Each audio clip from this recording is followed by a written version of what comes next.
Pharaoh takes his signet ring, puts it on Joseph's finger.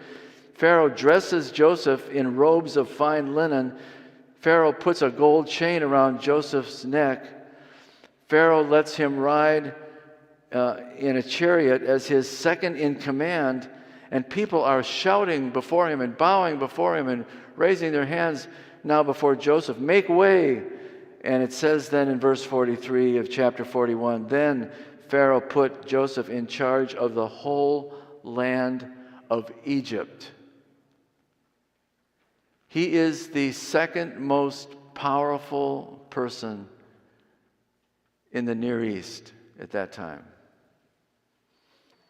And how did he get from this obstacle? How did he get beyond that obstacle? Well, I think the answer is that God did it, but God saw something in him, of course.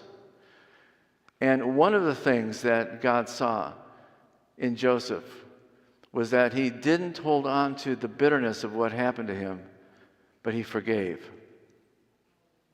I'm just certain that that's a key as to why God used him, because he didn't hold on to resentment and bitterness. He lived a life that transcended his resentment and bitterness, and he turned it into something that's more powerful and moving, and to me, inspiring. Who is this person? Charles Swindoll wrote a whole book on Joseph and said, sometimes Joseph seems to be so good, it just doesn't seem real. And yet, that is the reality that God is calling you to and calling me to be people who will rise above whatever harm and obstacle and bitterness has been placed in front of us, and not to hold on to it, and to forgive from the heart. Because Joseph, in these ending chapters, he's weeping over his brothers. He's like the fully other-centered being. I mean, you can see why some people would think that he was like Christ, who on the cross said, "Forgive them, Father, for they don't know what they're doing." In Genesis chapter 50, after God shows that Joseph is forgiving his brothers for all that they did to him and all that they said. Do you see the power of that? I mean, have you ever had someone dismiss you, degrade you, demean you, laugh at you, mock you? And how did you sleep that night after they mocked you during the day? I mean, for me, when that's happened, if and when that's happened to me, I'm running these things through my mind, and I'm thinking of how I can drop nuclear weapons on their being, launch rockets, but keep them alive and make them suffer. This is going to sound really bad for me, because some of you might think, where do you get those ideas from? He forgives them from the heart. And then it says in Genesis chapter 50, verse 18, his brothers come, and in fulfillment of the prophecy, really, they throw themselves down before him. The thing that they thought they would never, ever do. And Joseph said, don't be afraid. And then look at what he does. He says, am I in the place of God? It's a rhetorical question. The answer to that is no, I'm not in the place of God. But pause for a second. Because there's plenty of literature written about churches and pastors these days that talk about narcissism in pastors, and pastors thinking that they like to be treated like gods.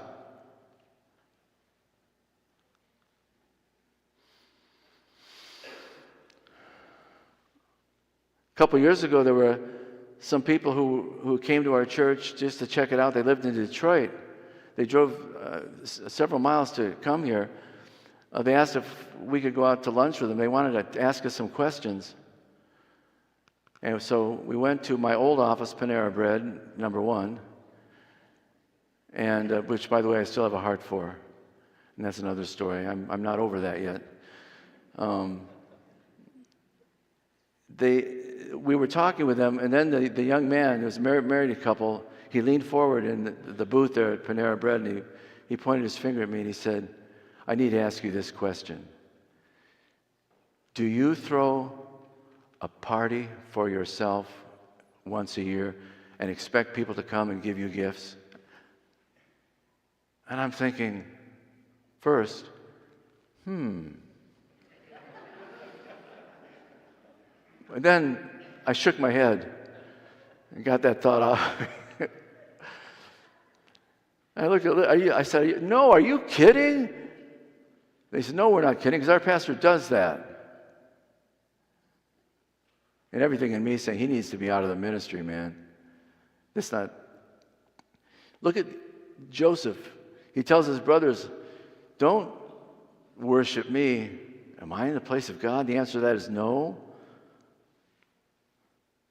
And then Joseph says in verse 20 of chapter 50, you intended to harm me, but God intended it for good. That's called the sovereignty of God. That's called God orchestrating all things together for good for those who love him.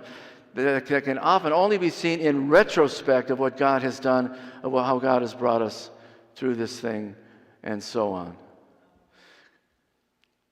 You intended to harm me. God intended it for good, to accomplish what is now being done, the saving of many lives, which Joseph gets the credit for at the end of Genesis.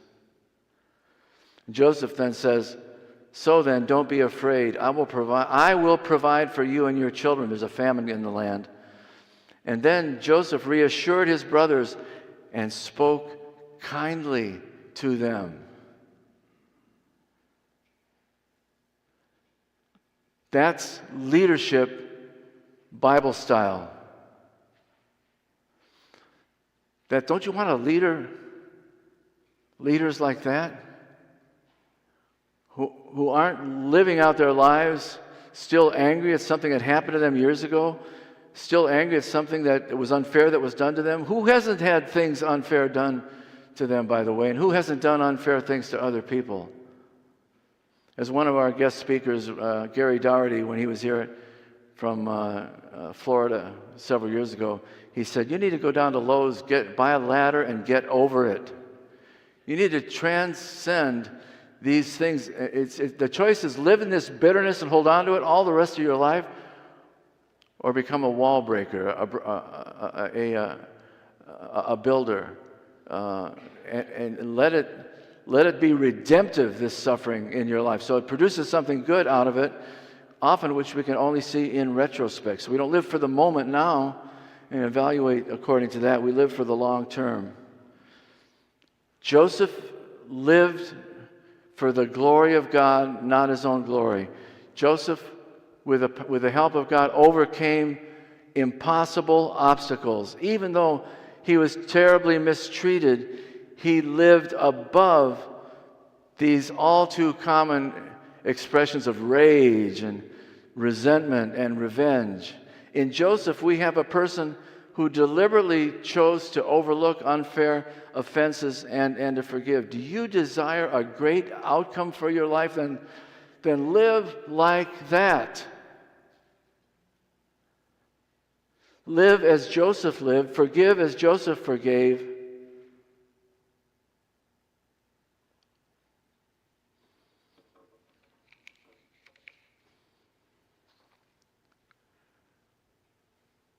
The Apostle Paul has got this too. Romans chapter 5, verses 3 and 4. Where he says, we boast in our sufferings. Look, I don't like to see Linda suffering, my children suffering, kids suffering, people suffering. But suffering Christ-like, Joseph-like, can produce long-term, even immediate endurance that produces character, and character produces hope. We go through the valley of shadow of death, not around it. But we go through it with Jesus. And the goal of the whole thing is to know Jesus and to make him known to other people.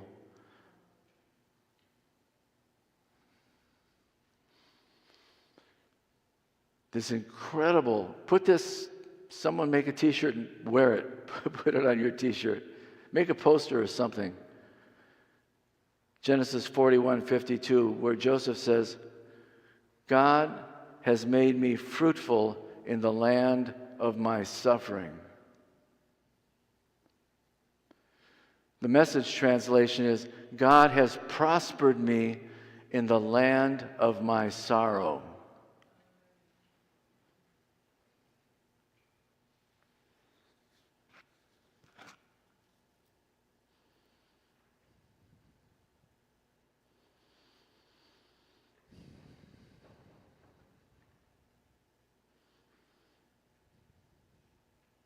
I think that would be freedom.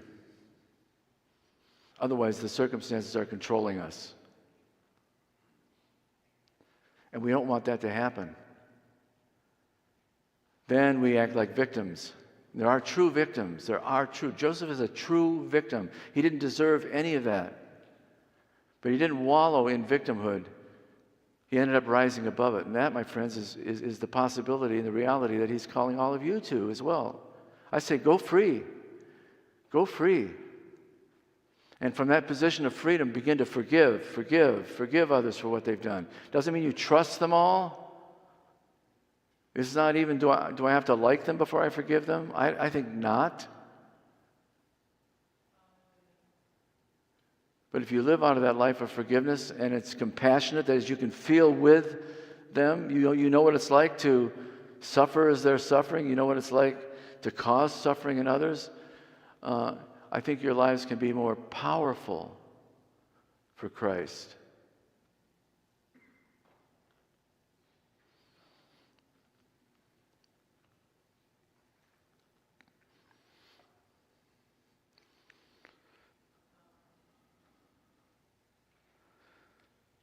I think God has two things for us at this time. And would you all stand? I just want to pray a general blessing over you. And then one of our own, Morgan, gave her story.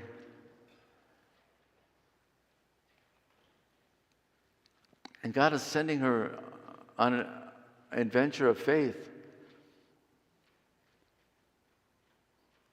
This is part of her development, and it's part of our witness as well.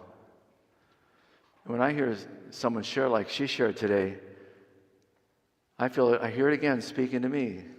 I think you did too. I mean, the way you responded to him, it's like this again is speaking to you about you and your life and what God. We need to hear that. And do something with our lives that advances the cause of Christ. And no obstacle the enemy has presented before you shall prosper as you abide in him. None of it will prosper. I bless you as a prospering people, an overcoming people, a people that transcends evil in this culture, a people with a message of hope to those who are hopeless. I bless you with a freedom in your spirit that doesn't wallow in a victim mentality, but that rises above in a victorious mentality for the cause of Christ. And so if you just play something in the background there, and what I'm doing is I'm calling for, I guess kind of a holy hush in our sanctuary here today. Because I think God's going to lead some of us to contribute and support what God's doing in Morgan. And if that's you, then you can put it in that basket, put an offering in that basket right there. But the giving of offerings is part of worship as well. So I'm declaring a worship environment. I'm thinking of the words for me are a holy hush, a holy quietude. And let's just wait on the Lord, and let's just watch what God is doing. And then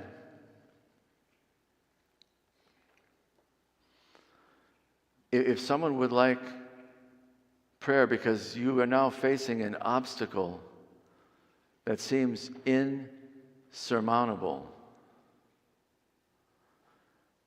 what I'm feeling led to do is to call Morgan and her parents to stand right over here.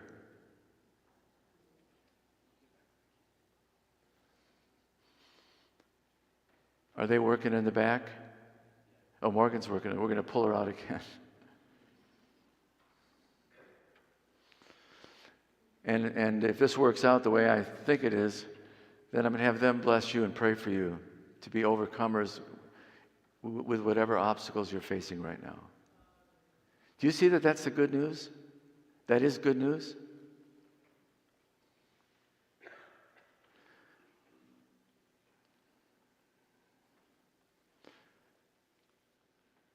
Go ahead, Michael.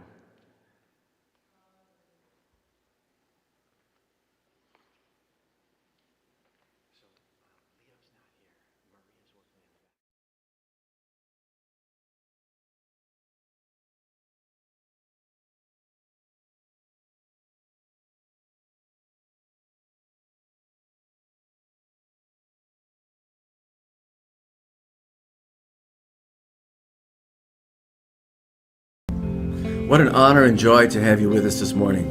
Thank you for being part of our church family and joining us here at Redeemer Fellowship Church. Yeah, we love that you joined us for this worship service, and I personally would really like to know if God spoke to you through the service, if He moved in you, if He healed you.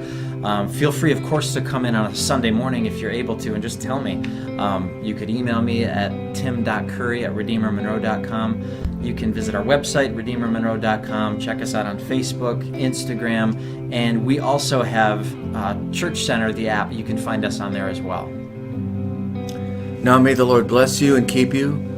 May the Lord make His face shine upon you and be gracious unto you. May the Lord lift up His countenance upon you and give you peace. In the name of the Father, and the Son, and the Holy Spirit. We just bless you with the continuing presence of God as you abide in Jesus Christ. Amen.